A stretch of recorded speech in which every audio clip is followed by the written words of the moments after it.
Allahu ka thënë në Kur'an: "Kullil mu'minina yaghuddu min absarihim wa yahfazu furujahum." Thuaj besimtarëve që ta ruajnë shikimin e tyre dhe ta ruajnë nderin e tyre. Pra është bërë një ndëlidhje interesante ndërmjet shikimit dhe nderit. Dhe është filluar fillimisht me shikimin për të na bërë me dije se prishja e moralit nuk mund të ndodhë pa mos qenë shikimi shkak. Pra shikimi është hapi i parë drejt prishjes së moralit. Prandaj edhe është përmendur, është bërë kjo ndëlidhje në Kur'anin famall në mënyrë që neve të na tregohet se vërtet mund të jemi të rrezikuar prej shikimit. Nga se, të nderuar vëllezër dhe motra, në terminologjinë profetike, zina, kurvërim, kat, nuk quhet thjesht vetëm akti i shëmtuar i kurvërisë. Por të këtilla konsiderohen edhe ato gjërat që na çojnë drejt këtij mëkati. Për shembull shikimi, siç është vërtetuar në hadith të saktë, Muhamedi alayhi salatu wasalam ka thënë: "El aynani zinaha an-nazar." Shikimi është kurvëria, është zinaja e syve.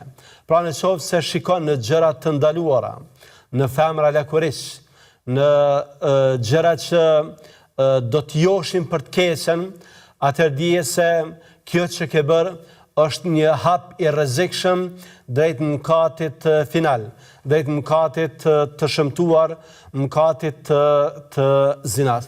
Prandaj dhe në Kur'anin famall Allahu te bareke ve teala na nxit, na porosit që ne ta ruajmë shikimin dhe ta ruajmë nderin.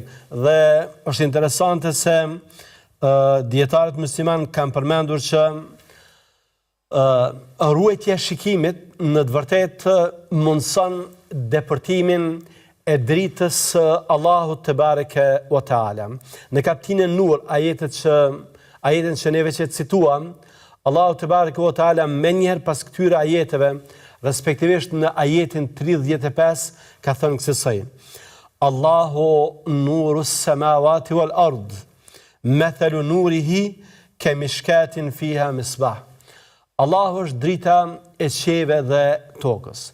Shembulli i dritës së tij është sikur shembulli i një kamare në të cilën ndodhet një llam. Kanë thënë dietarët, shembulli i dritës së Zotit, me të cilën për qëllim është drita e besimit dhe drita e Kur'anit.